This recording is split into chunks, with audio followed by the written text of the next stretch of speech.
tonight, we talked about the peace of God. Remember at Advent, we talked about shalom. That was real fun. We talked about peace was completeness and how that mattered to us and how it made us whole. And I don't know about you, but a lot of times in my life, I'd love to experience the peace, but I just feel like the hippie saying peace, love, and chicken grease, and it's not working out. So right now in this season, I need this reminder more than ever. And so tonight, I just started thinking about all the things that I have going on and all the things we have going on. And so this is a perfect night to talk about the peace of God. So once again, I will pay you for the counseling session when it's all said and done. I won't lay on the couch, I promise. But tonight, I just want to share with you my heart, share what God's got and His Word with the peace of God. But maybe whatever season you're in, this will give you some hope and encouragement, because it's something I need to be reminded of, so that I leave today better than how I walked in. So I'll walk outside and walk back in here in a little bit. We'll make it happen. So that's what I have tonight. We're not talking about shalom. It was really fun to talk about, though, wasn't it? We talked about the wall and how shalom was the brick, and it made us peace. Our peace is our wholeness, and that's really what God died to. Jesus died to give us, and what God wants to give us. So this thing, before I talk about the series in a sentence and remind us, we've been talking about mastermind and how our thoughts control so many things in our life. And I'm so guilty of my thoughts not being where they need to be.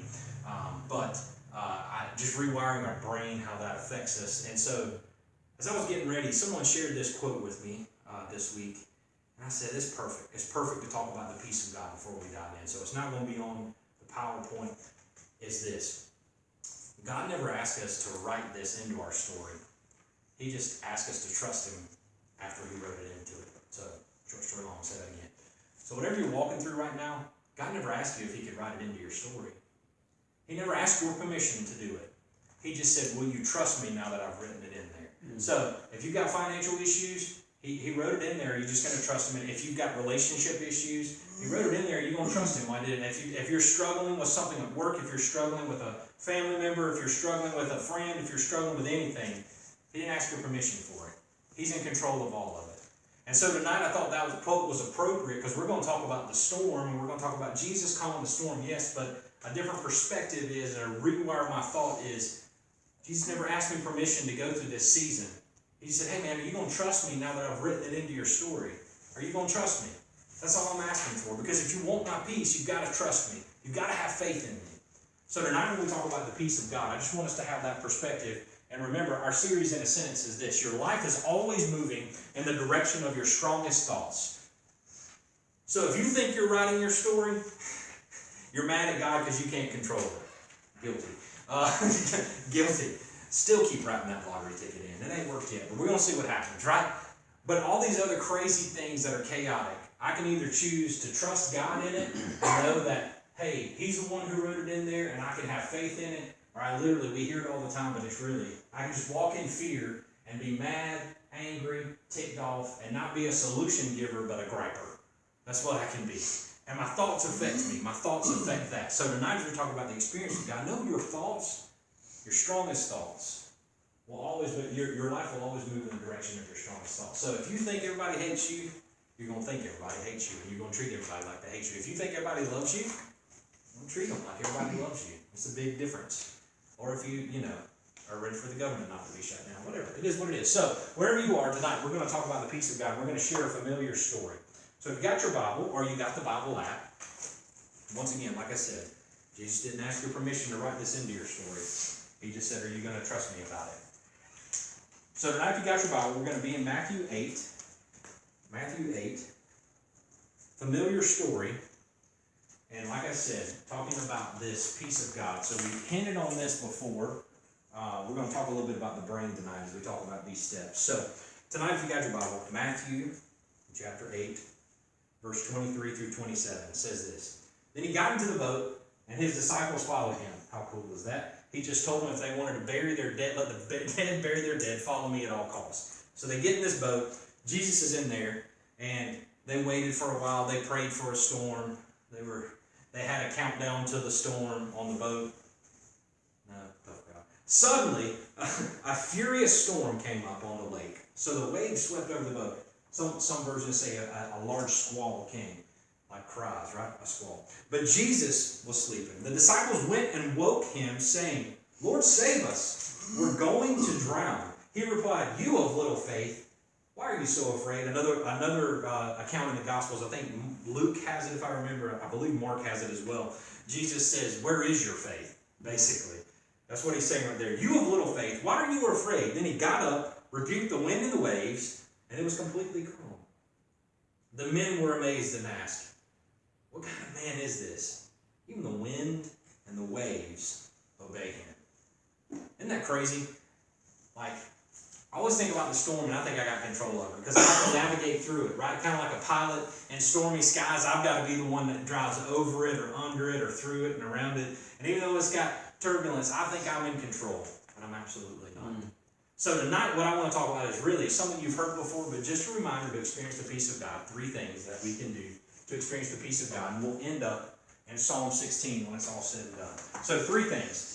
Not complicated, you've heard it before, but tonight I want it to be a reminder, okay? 3 things. Number 1, do what I can do.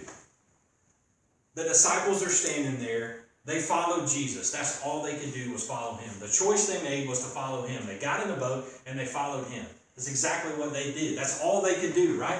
Like, I imagine when you say do what you can do, you're thinking about, like, for me in my life, because I'm a control freak, I like getting all the buckets and throwing the water overboard, like, and I'm thinking, I'm helping my brothers, I got things to do, I'm helping my brothers, I'm taking control, I got this. I feel like Lieutenant Dan in Forrest Gump, like, and I end up just being angry at God in the process because he's still not fixing this storm I'm in, and I'm doing everything I can do, and I'm mad because I'm doing everything I can do, and the storm just keeps raging and raging. Does anybody else feel that way? How can you experience the peace of God in that? Because I know I can. I want to give God a peace of my mind, is what I want to do, right? Instead of experiencing his peace. And so tonight what I want to tell you is, hey, this right here for the disciples is a lot of times I feel like they get a bad rap. Because I believe they were genuine. When Jesus said, follow me, they did. They followed him. They even let the dead bury their dead. They left their family. They left everything. And I'm sure in this moment they're thinking, I seriously just left everything to die on this stinking boat and drown. They did all they could do. So the thing is tonight, I would ask you this on your question when you're talking about doing all you can do. And this is something Jesus has just been rocking me with, like I said with that first quote. Are you in self-reliance or Jesus-reliance? Because when you can do what only you can do, your self-reliance will turn into Jesus-reliance. Are you just relying on him? Because I'm telling you, you're going to make it. If it's his will, you're going to make it through this storm. He said, trust him in it, right? You didn't choose for him to write it in there. He said, will you trust me in it? Because here's the thing. When I go from self-reliance to Jesus-reliance, I realize he's on the boat if I just look for him. He was with them the whole time. The whole time he was with them. But me, I know who I am. I would be the one on the front, just like Peter, more than likely in this moment, and I'm dumping out buckets of water. And after about the 100th one, and it just keeps coming over, I'm PO'd. I'm like, God, really? And Jesus is sitting right there. The one who can only fix it is sitting right there. But I'm too busy trying to do it on my own. So tonight, I just want to ask you, are you in self-reliance or Jesus-reliance? Because here's the thing. We talked about it last week. If you look for it, you'll find it. If you look for Jesus, you'll find him right in the boat. You'll find him right in the middle of the storm. You'll find him right in the middle of the season you're in. He's right there with you. He's never left you. If you're not listening to him or you're not hearing him, a lot of times we say we go through dry seasons like that, but I wonder how many times we just look for him and promise he'll reveal himself. And so in these moments, I struggle with it too, where I try to control everything. I'm asking myself, am I in self-reliance or Jesus-reliance? Because to experience his peace, I got to first do what I can only do, basically. Do what I can do. Then I give God what I can't do. Like I said, this isn't something that's new. This isn't breathtaking. This isn't a 12-step program that we're going to sell a book on at the end. It's literally, I do what I can do, and I give God what I can't do. I give God what I can't do. What I love about this story is, all of a sudden, I know another account says Jesus was at the front of the boat. I believe it's Luke's account, because Luke's the doctor, and that's how he rolls. Luke is saying that Jesus is at the front of the boat. So I do what only I can do, which is follow Jesus. And then I give God, I give him what I can't do. They couldn't fix the wind and the waves. They came a point where their self-reliance went to Jesus-reliance, and they realized, I can't do this. So Jesus, do what only you can do. They said, Jesus, we're not going to drown, but I look and they go find him. He's at the front of the boat, and they're saying, Lord, save us. I wonder how many times we say that to Jesus, and has he ever not come through? May not be the way we wanted him to. It sure as heck may not have been the way we thought it would look, but he's come through. He's absolutely came through. And he says literally, you of little faith. So I wonder how many times as we switch our reliance from self-reliance to Jesus' reliance, will we look for him in front of the boat? Will we put him in front of the storm? Or will we try to put ourselves in between the storm and him? Because when I give God what only I can do, I'll put him at the front of the boat every time. And I'll say, you've got this, I'm following you. Because that's what the disciples did first. He said, follow me, and they followed him. But in this moment, instead of following him, they tried to do it on their own. And once they put him in front of the storm and put him in between the storm and them, the seas were calm. The waves stopped crashing. So many times, steer the ship, don't you? Don't we want to steer the ship? Don't we want to steer the boat? And we forget that Jesus is there. But here's what I'm trying to get to you as well. And I wrote this to make sure I said it, so I'll keep going back over there to look, is this. We sometimes think if we don't acknowledge the wind and the waves that we're strong. I think that's the dumbest thing in the world. And I think Jesus would not want you to do that. The disciples recognized there was a storm, and they spoke about the storm and says, this isn't working. It's just not working. This isn't the way it's supposed to be. This lake is normally calm. We fish this lake. We know what's happening. This isn't the way it's supposed to be. This is not peaceful. Something's got to change. And right now, if it doesn't change, we're going to die. So first they followed Jesus by doing what only they could do. Then they gave him what only he could do, which is calm the wind and the waves. Now, we're going to go outside and call some rain out. I'm just kidding. I'm going to do that here in a minute. But really, how crazy is that? And how simple. You're not trying to make it so hard. How about you? Don't we? Okay, God, I need you to come in about step 3 or 4. Like God wanted to. All right? When we give God what only he can do, we put Jesus at the front of the boat. And then we always know where to look. But we try to do it on our own. We're too busy trying to walk around, trying to dump out the buckets. And we miss finding Jesus right there where he's supposed to be the whole time, which is in front of us. And when Jesus is in front of me, I can't help but worship. I don't know about you. I imagine that's exactly where the disciples were. They're ready to worship, like they're trying to figure this out. Like I can imagine, like they're in awe of who is this. And that's what our worship is. It comes from acts of obedience. It leads to worship. And when Jesus is in the front, we give him what only he can do. This chaos, this noise, this season that the world throws at us just disappears. We realize it's just a blip on the radar. Man, I wish I could say I did that all the time. I'm too busy trying to tell him, did you get my permission to write that in my story? He's saying, Tyler, trust me. Trust me now that it's in there. Just trust me. God, I wish I could tell you every time I had him in front of the storm. Just say, Jesus, you're up next, okay? I've got this. Let me see what I can do, okay? You go back, clean up. I got lead off, okay? Right? But we can't experience his peace that way. Because we are going to make it. We're going to get through this storm. And the reason I know we are is when you look back on that lake, there were so many storms that happened before. We look back on this life, how many storms has he brought us through? A lot. So many more than we could even count. But in the moment, all we see is the wind and the waves because he's not in the front of the boat. So when we do what only we can do by following him and being obedient, even when the storm comes, we have strength, we have control because we're just worshiping him.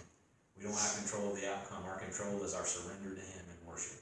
So do what only I can do. Give God what I can't do. And last but not least, trust God no matter what.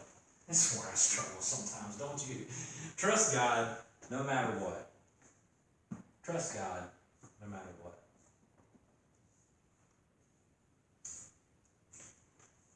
Trust God no matter what. After Jesus said, you have little faith, why are you so afraid? I imagine that the disciples probably stopped dumping out water to see him do his thing. I mean, I would, because I would be crazy like that. It's like, is he really going to do this? Do you see what he's doing? Is he really going to do this? I don't know if he's going to do this. Is he really going to do this? I wonder if he will. What's he going to do? Is this boat going to levitate? Remember, he was walking on water at one point. Like, what? Do you imagine what's going to happen? Like, are you going to beat the Wright brothers at flying? Like, is this what's going to happen? Like, is something crazy awesome going to happen? But instead, he rebukes the wind and the waves, and it was completely calm. They were amazed. So they trusted God no matter what, and that's where your worship comes in. Because if If you do what he calls you to do by being obedient to what he's called you to be, no matter what storm comes, you can give him what you could never do on your own. You just got to trust him. And I wish I could tell you I did that all the time. That trust word seems like a 4-letter word to me so many times. Like, trust God no matter what. I wonder what would happen if we replaced that storm and we worshiped our way through that storm. I wonder if our worship was louder and our praise was louder because we were having him in the front of the boat than the wind and the waves crashing around us. Do you think the world would see something different? Because the one thing we have in common with the world is we all go through storms. The one thing that we have that's different is we know who holds us firm and secure. So I wonder if our worship was so strong in the storm that we would show the world him. Wish I could tell you I was perfect at that. So what if you're going through a season this week? What if those around you saw your worship be so strong, saw your worship be so great that they saw Jesus for the first time in the middle of theirs? Because that storm, remember when Jesus was going to the Gerasene and the guy in the tombs, there was a storm, there was a cloud that went before him and it cleared up. That's what the world is. They see the back part of our storm that we're walking through, and when Jesus is in front of the boat, we're letting him lead, we give him control of our life, we're letting him take charge. Even though we're walking through this storm, we're going over this, the world's going to see him in a new way. Because we're going to trust him no matter what, that he's bringing us to exactly where he called us to be brought. God, I struggle so hard with that. I know about you. Don't you struggle with that? I don't want to be here, Lord. This is not where this is not how any of this works. I'm taking you off my wall. Like, right? It's not how any of this works, right? So I just want to say, trust God no matter what. And I want to encourage you this way and say, this is what advances the kingdom. Your storm, God will use for his glory and your good to advance the kingdom. You will make it through. Look at every storm he brought you through.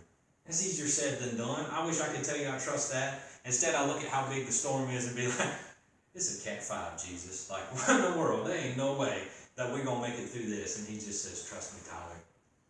And sometimes I want to do it kicking and streaming. Because you know what? He's going to bring me in that storm whether I want to go in it or not. Because that's the thing he's writing in my story. To give him the most glory. So as we put him in front of the boat, and we follow him, and we worship him, the world sees something different. They see where our hope is secure, and that's in Jesus. And all of a sudden, they see peace when you get the cancer diagnosis. They see peace when you have the financial struggle. They see peace when all of a sudden the government shut down for millions of days or whatever. Like, they see peace. They see that it's frustrating, but they see peace. They see peace when the friendship seems like it can't be restored. They see peace. They see peace when the relationship seems like it's broken beyond belief. They see peace. When the addict is struggling more than you could ever say, and you say, I know Jesus has got control of this, and I'm just trusting him to do what only he can do, they see peace. When the people in your life see nothing but peace in you, they can't help but see Jesus. Whether it's the ICU or the red light down the road. So tonight, if you want to experience the peace of God, do what only you can do by following him exactly where he calls you to go. Don't give him permission to write your story. Trust that he's wrote it in your story for a moment. Whatever that is in this season. Give to him what you can't control. You can't control the outcome. You can't. I wish we could. That's the crazy part. Actually, I don't, because then I'd be held accountable a lot worse than this. So don't have him control that. Let him have control of the outcome. Give him what only he can do. Let him calm the winds and waves as he sees fit. And last but not least, just trust him no matter what. It's easier said than done, isn't it? Mm-hmm. But if we do that, we will experience our shalom, our peace, our wholeness, our completeness. And so how I wanted to end is David wrote this song, Psalm 16. A lot of people say that he was in the midst, I don't believe he was in the cave at this point, but he was in the middle of an insurrection. He was in the middle of this craziness coming now. I don't know what milk tam of David means. It says a musical term at the bottom of mine, but some actually say it means golden. So a golden of David, whatever that means. So whatever that means, I'm just saying we know that David was in distress. He was in a storm when he wrote this psalm. Psalm 16 says this. This is something I've had to declare over myself and remind myself of lately. Keep me safe, my God, for in you I take refuge. I say to the Lord, you are my Lord. Apart from you, I have no good thing. I say to the holy people who are in the land, they are noble ones in whom is all my delight. Those who run after other gods will suffer more and more. I will not pour out libations of blood to such gods or take up their names on my lips. Lord, you alone are my portion and my cup. You make my lot secure. The boundary lines have fallen for me in pleasant places. Surely I have a delightful inheritance. That's one of my favorite parts. The lots he's laid on us. Remember the promised land? Y'all know I'm a Joshua guy. Like the promised land, they all cast lots and where they're supposed to be. He's given us the promise.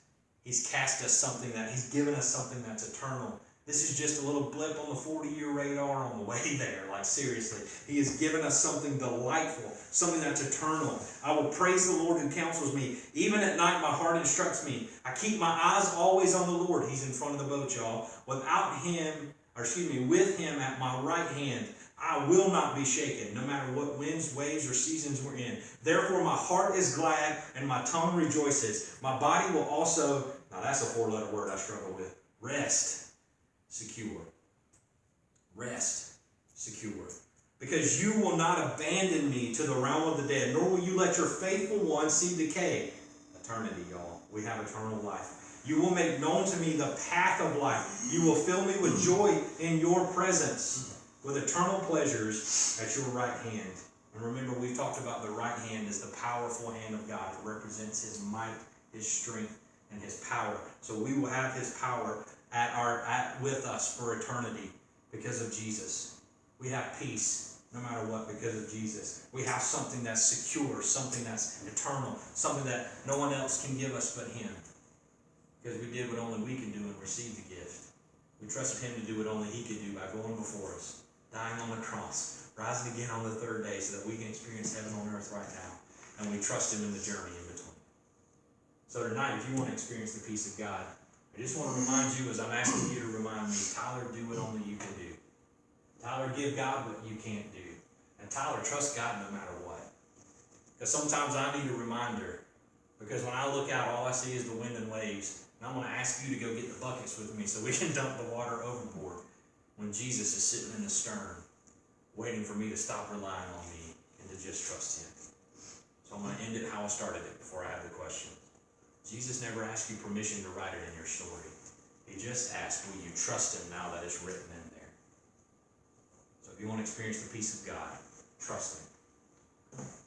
Questions I have for us tonight is describe a moment where you've had true peace. What's happening? Where are you? What are you thinking about? And what are some of the root causes for worry and stress in your life? That probably could have been on about 12 slides, right? So what are the root causes of worry and stress in your life? And describe a moment of true peace. What's happening? Where are you? And what are you thinking